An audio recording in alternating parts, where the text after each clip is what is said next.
Hi everybody, how you going? Jason Andrew here, and we are on day 2 of how to sell your business to a global company. And I want to welcome you and congratulate you for actually turning up again, because this shows that you want to better yourself and also better your business. So today's session is really jam-packed. Again, another 20 minutes of free content for you.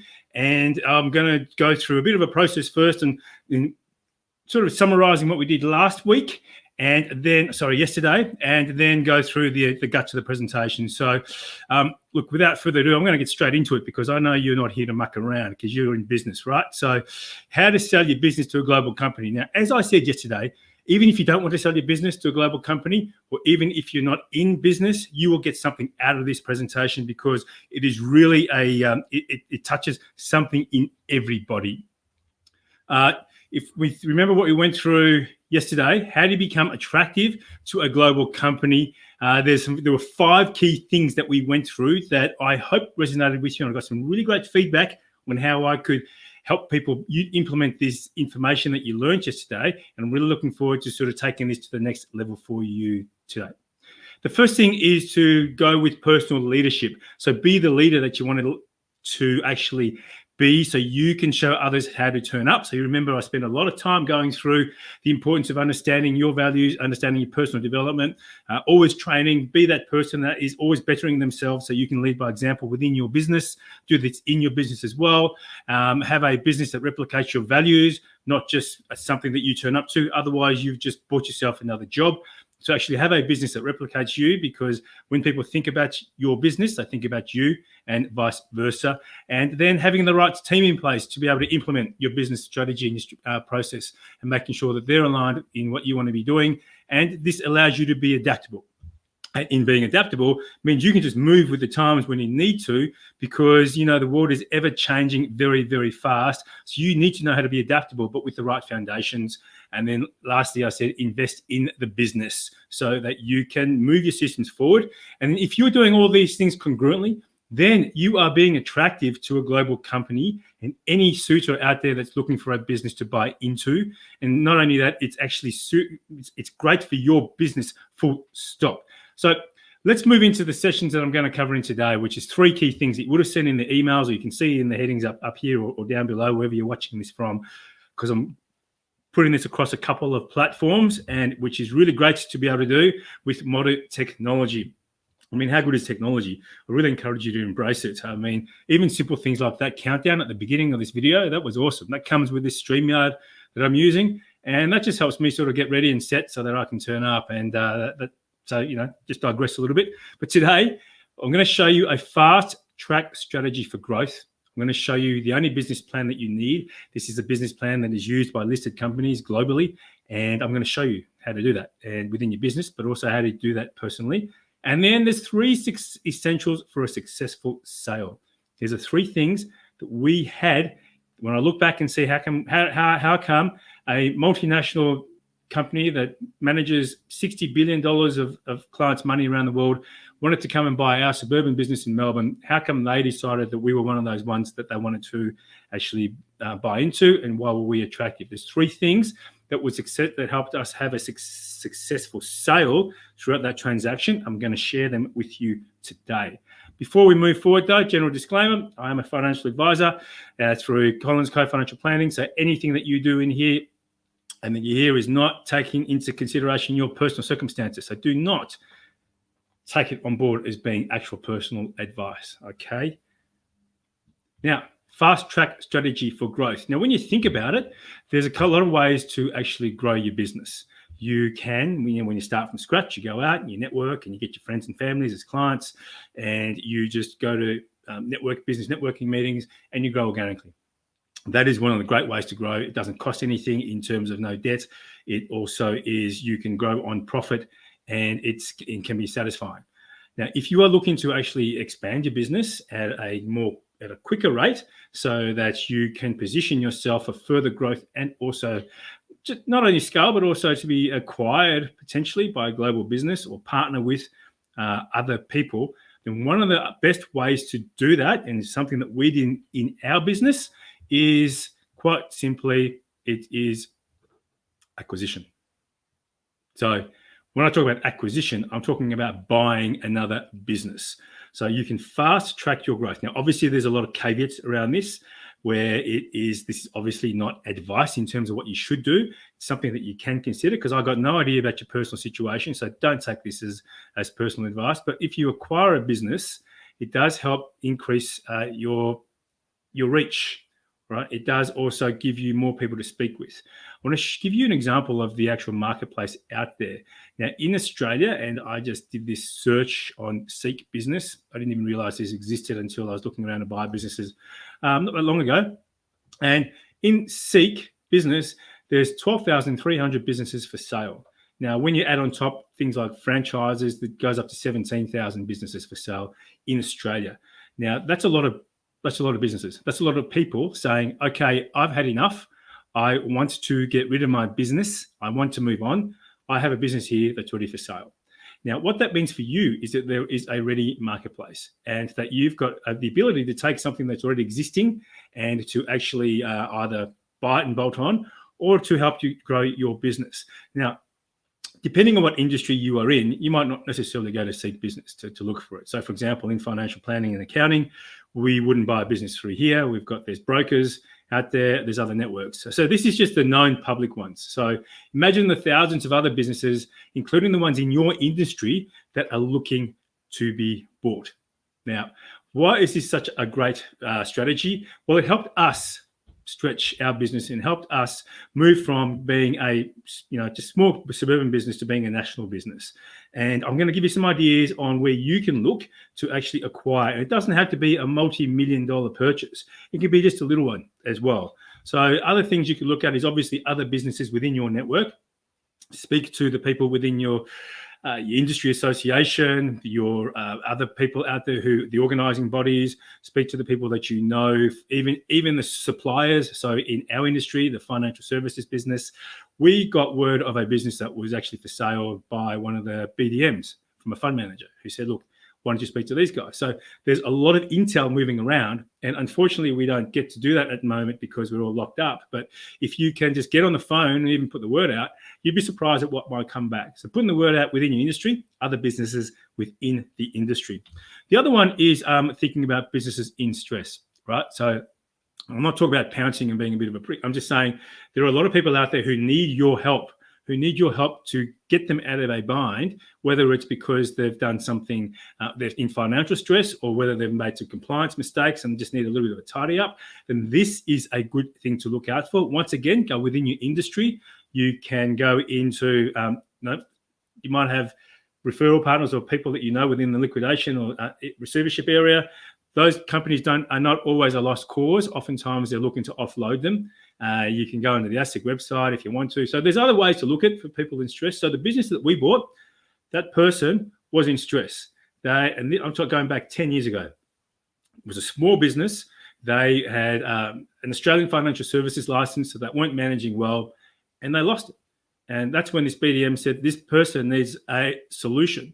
And so we went and spoke to the guy, and we negotiated a really good price because he was in stress. But for him, it was better than nothing. And he was really grateful that we were able to come to the party and basically get that business at 30% of the market price. So what that meant for us was that it gave us not a massive business. It was like a couple of $100,000, right? So it's not massive, but it gave us 300 clients to speak to who could go and to broaden our reach. And from there, we got at least $600,000 worth of revenue, of client value out of that. So little things like this. So that's why I'm saying you don't have to go out and spend millions of dollars. Little plays are out there in the marketplace and within your industry, which you can tap into so you can get that rapid growth. So highly recommend it right now. Debt's never been cheaper. It's never been harder to get either, but that's the trade-off. So there's a huge amount of availability out there. And if you think about the uncertainty in the marketplace for a lot of business owners, this also provides an opportunity for you to go in and help them. Now, speaking of that, one of the things that actually areas that is not going away is the area of succession planning. So if you're looking for a business to acquire, consider succession planning. Now, the stats in Australia, I've written them down here. So there's about 5.5 million baby boomers in Australia. And 22% of business owners are baby boomers. So I'm talking about people born between 1946 and 1964. And of those business owners, there's about 400,000 businesses, according to Smart Business, that are going to need new owners. So that's 400,000 businesses. Now, of those, how many do you think will have kids, adult kids coming in to take over the family business? Doesn't happen as much as it used to. I mean, I haven't got the figures, but there are a lot of people. I have clients that have succession planning issues because their kids don't want to take over the family business. I know financial advisors and accountants whose children don't want to come through and take over their practice. This is a huge, huge issue within Australia that's not being addressed, and an opportunity for you to go in there and have a conversation. Now, here's the thing. A lot of the baby boomers are past 65 years age and they're ready and they're wanting to retire. Now, the flip side is that when I say they're ready to retire, they're not ready to hang up the boots, but they're ready to start thinking about it. Because the other thing that we found with financial planning was that people actually talked about retiring, but they never actually ended up retiring because they kept working because they enjoyed it so much. But if you can get in now and get a solution with somebody around this, then you can start getting in, getting a business in, and you can start discussing terms and vendor finance. You don't have to go to the bank. There's just the key thing is to get in there and start positioning yourself as a solution. So whether it's a whole business that you want to buy, or whether it's just a little bolt-on like we had, which was a small percentage of our practice, but it gave us more clients to see. There is definitely an opportunity for you to get in there and start getting this massive sort of uplift. It's exactly what the people that bought us did. They didn't just buy our business. They bought 20 small businesses in Australia to have an footprint in the Australian market. In fact, now I think they're up to 60 or so Australian businesses. They've just been quietly going around. There's this subsidiary in Australia that's run by a really go-getter guy, and they have just gone off and bought these businesses in Australia and now they're very well known within the industry. So you can do the same as a small business. You can do that. You can also look at different. Doesn't have to be within your industry. It could be services expansion. You could be an accountant that might want to buy a financial planning business or a mortgage broker. You could be, an engineering business that might want to buy a surveying business. There's lots of little ways to bolt on your value proposition. So there's lots of opportunities out there. If you're looking for that quick growth solution, this is it. But the thing that you need in place is solid systems, solid processes, and knowing your value proposition. Because if we didn't have that in our business, even with that small bolt-on, it would have been we would have spent hours and hours and weeks more than we needed to just to make that work for us. So that's why the previous session that I did before this about understanding your value proposition and getting a business that mirrors you and having your systems in place that do that and deliver the right value proposition. That's why without that in place, you can go and buy any business in the world, but if you haven't got those solid foundations in place, it's going to take a lot longer than you need to implement. And I've seen businesses go the other way after purchasing one. In fact, one comes readily to mind, and I know that they actually lost money, millions, because they bought a business they thought they were doing well, but they didn't have the systems in place. The partners weren't aligned, and it was just a shambles, to be honest. So that's your quick succession plan.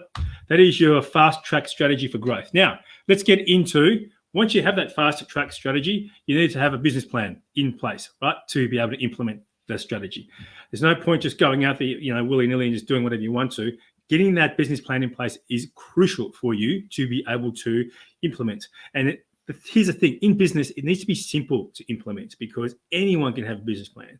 And I'm sure you've done them before. You might have did it to get a loan back in the day. And that business plan just goes in the drawer and doesn't get implemented. So over the next 3 minutes, I'm going to show you a really simple process on how you can create a strategy on a page. I'm going to give you a high-level overview and share with you what I've done. So I'm going to do that, and then they'll give us some time to do an extra 3 minutes to show you the 3 essentials for a successful sale.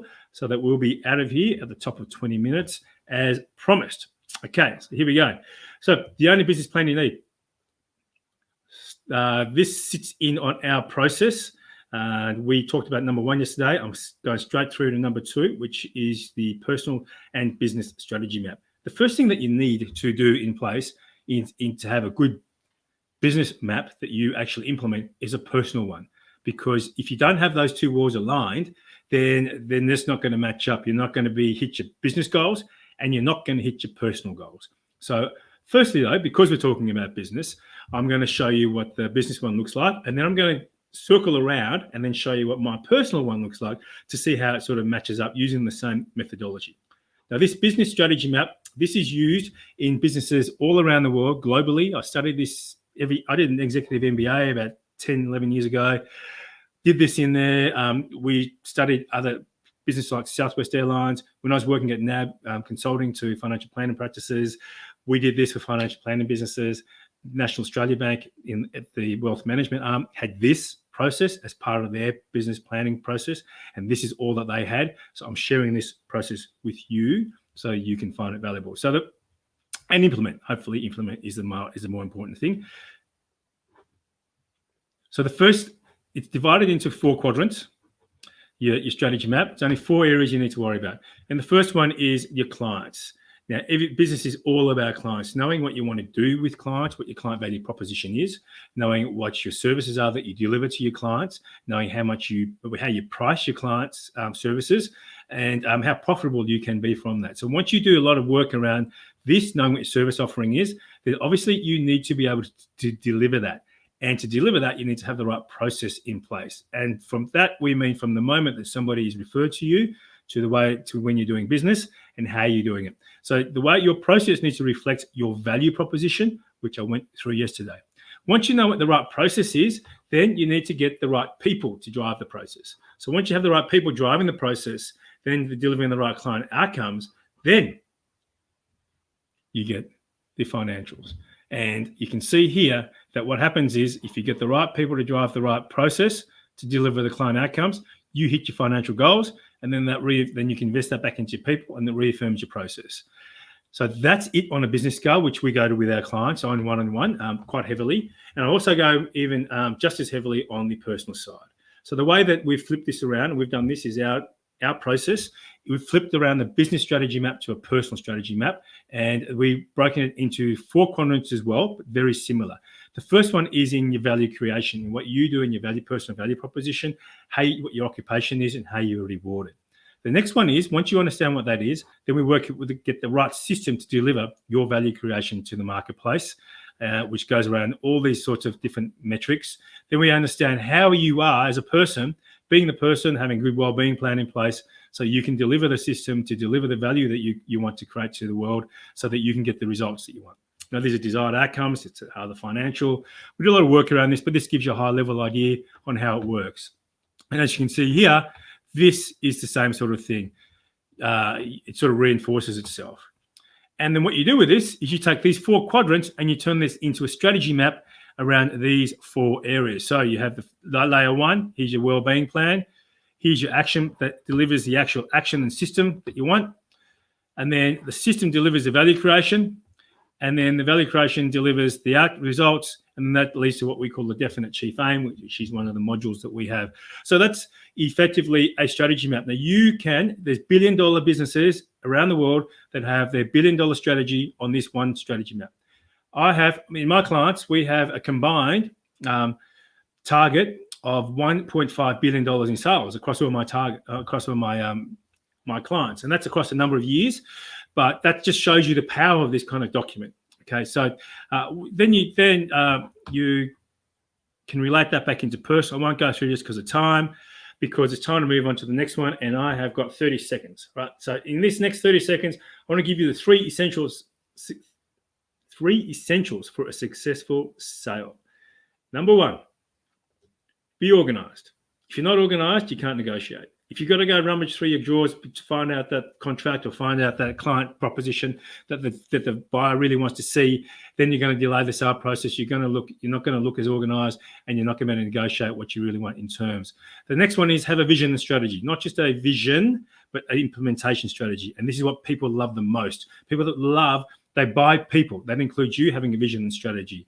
The last one is pick your A team. So you're looking to sell your business, you're looking to buy into acquire one, Pick your A team that's going to turn up for you. This includes having the right solicitors in place, includes having the right team within your organization who's running the show, having the right mentors in place, the right business coaches, even getting your right team, getting on track mentally and with your physical health so that you can turn up on game day when you're negotiating feeling like you're on top of the world because you've organized, you've got a vision and strategy in place, you're feeling healthy, and you've got your A team behind you. So those are the 3 essentials for a successful sale. So I know I'm over by 36 seconds, so let me round it out. Value creation.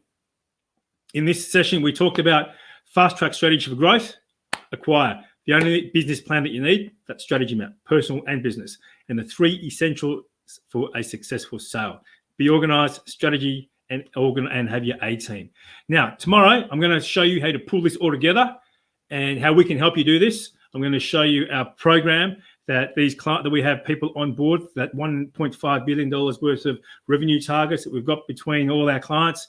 And it's going to be fantastic, guys. You're going to get a lot out of it, and we're going to be able to let the rubber hit the road so you can actually make things happen. Remember, you can still register if you haven't done so. Register for free goodies. I mean, a lot of you are watching this for free anyway on the different channels, whether it's on Facebook or YouTube. But register up or below, and I'll look forward to seeing you tomorrow. It's going to be a doozy, guys, and enjoy the rest of the day. Really wanted to finish up on time because the idea is for these to be short and sharp, but with maximum value. All right, have a great day, and no matter where you are watching this from, where in the world, I wish you all the best. Cheers.